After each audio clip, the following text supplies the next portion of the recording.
Please sit down.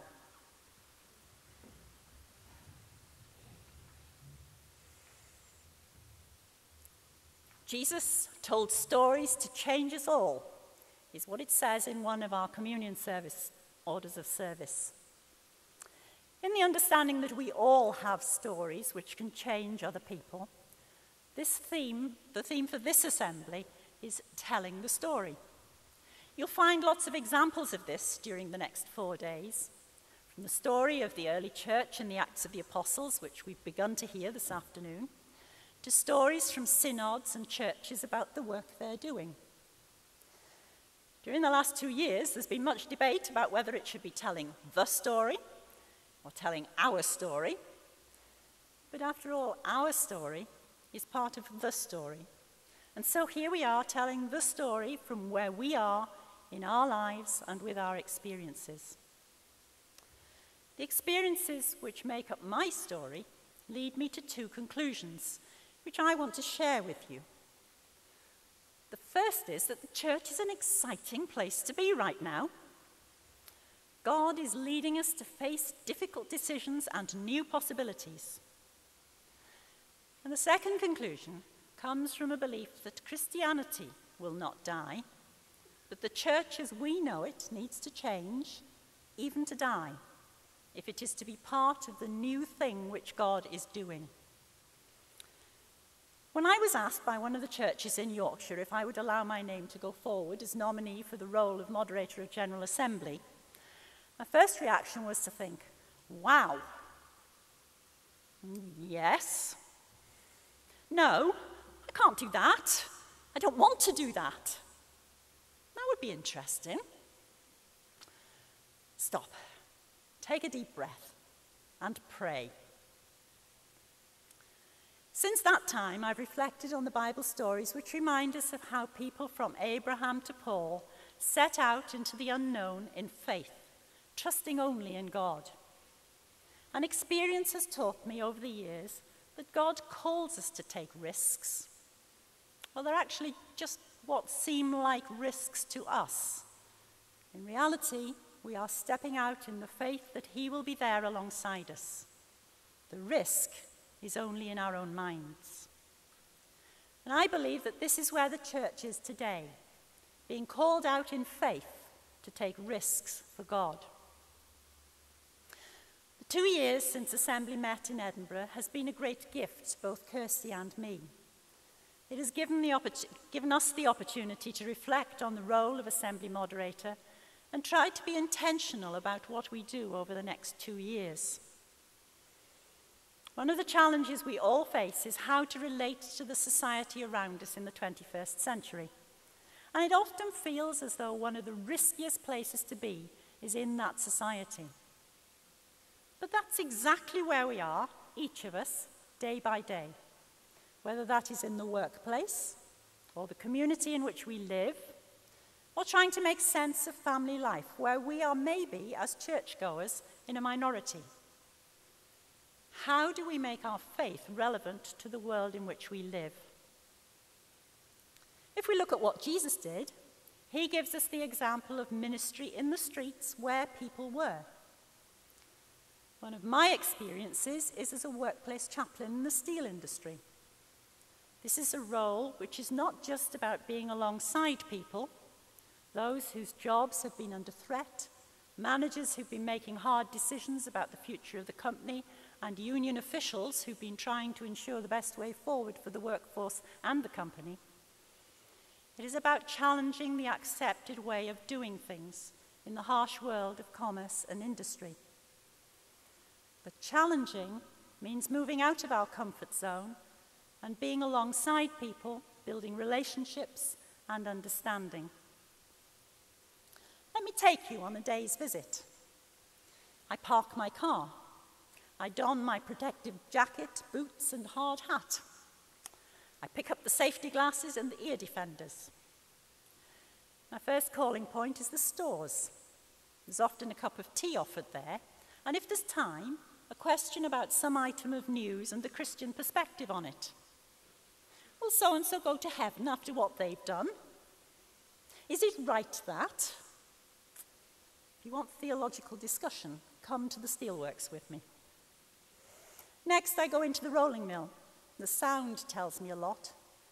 If it's quiet, something is wrong.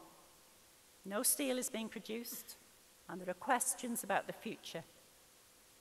If it's noisy, then everyone is busy and there's a positive feel to the day.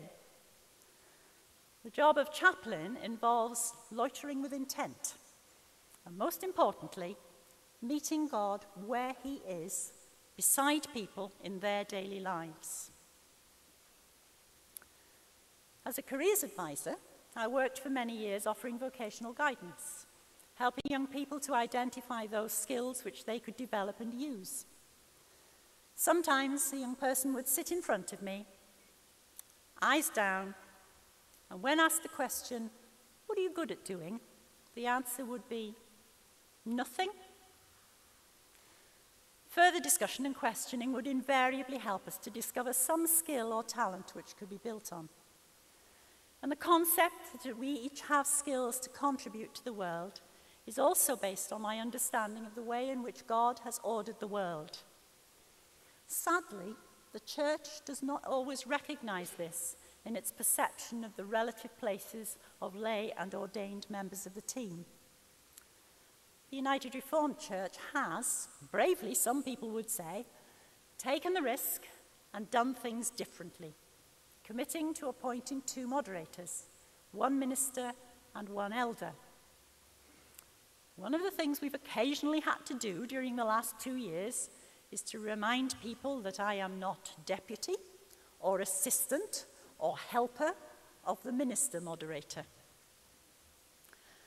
My reading of the scripture tells me that all have an equally valid, though different, contribution to make. And I think one of the challenges today for the whole church is to acknowledge that fact. We often talk of the importance of everyone's ministry. Here we have a chance to live it.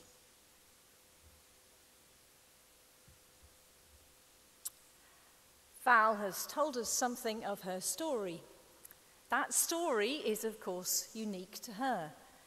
But the fascinating thing is that when we start to share our deepest hopes and fears, our most painful or joyous experiences, we often uncover an unexpected sense of connectedness with one another. The Dutch theologian Henri Nouwen recognized this. He said it happens because all of us are one at the wellspring of pain and joy. So in learning to hear the stories of others, we begin to understand the community and world around us better. Paradoxical though it sounds, it sometimes seems that the more we tell our own stories, the more people hear things which they identify with in their own lives. And if, as Christians, we can put our real personal concerns into words to tell our stories, then others will hear things that chime in with their experience and be released to tell their stories in response. And the more unique and personal our storytelling is, the more it can touch someone else by its honesty and encourage them to speak.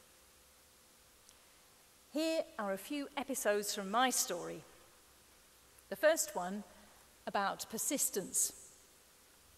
I think of a telephone conversation with a friend many years ago about a piece of work on the community of women and men in the church, in which we had both been involved.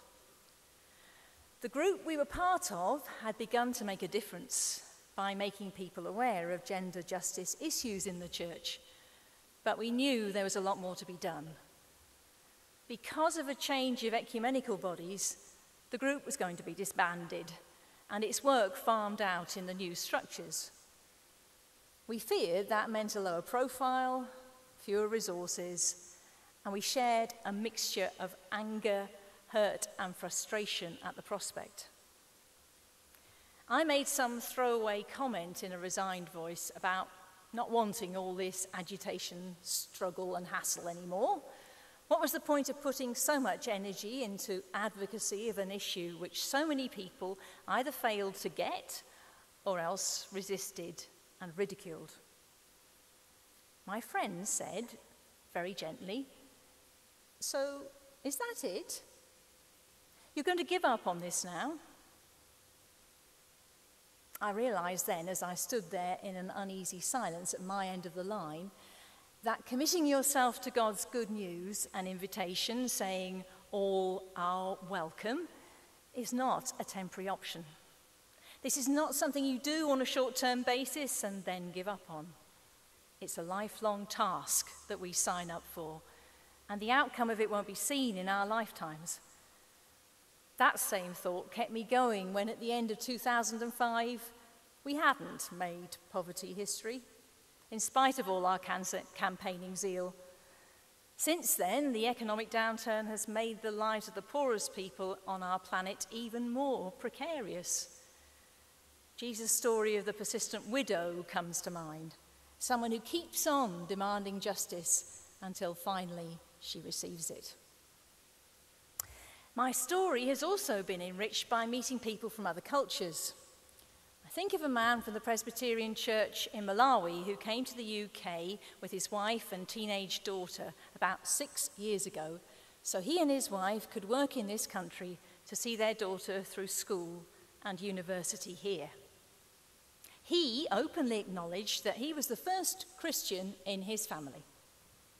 He and his wife were totally thrilled to visit Scotland and see for themselves the original Blantyre, the place where the famous explorer and missionary David Livingstone was born. Livingstone's name and exploits have been part of their earliest schooling. From this Malawian Christian, I learned something of the expectations of a minister in his culture, the deep respect and honor that is accorded to the role as well as to the person who fills it. And I saw how uncomplainingly he held down a part-time day job and a night-time security job to earn enough money, not only for the family in this country, but those depending on him at home in Malawi. "I'm the head of the family, you see," he would say to me. "They all come to me for help." About 2 years ago, after I'd left the church where I'd been his minister, I heard that he had been diagnosed with terminal cancer. He died within weeks. The one thing the congregation could and did do was to help his family with the high cost of sending his body back home for burial. And now, when I sing Amazing Grace, the hymn he chose when I brought him into membership, I think of him and all he taught me about God's grace. We both learn from one another and hear words of guidance from each other as well. 2 years ago, when Val and I were elected to these roles in Edinburgh, a friend emailed provocatively to check if it was right that I had been appointed co-redemptrix of the URC. I swallowed hard and I laughed. As Paul rightly said, it is not ourselves that we preach, but Jesus Christ as Lord, and ourselves as slaves for Jesus' sake. That email was a timely reminder for me that we are not here to tell our stories in a self-centered way, but as illustrations of the ways God has been at work in our lives.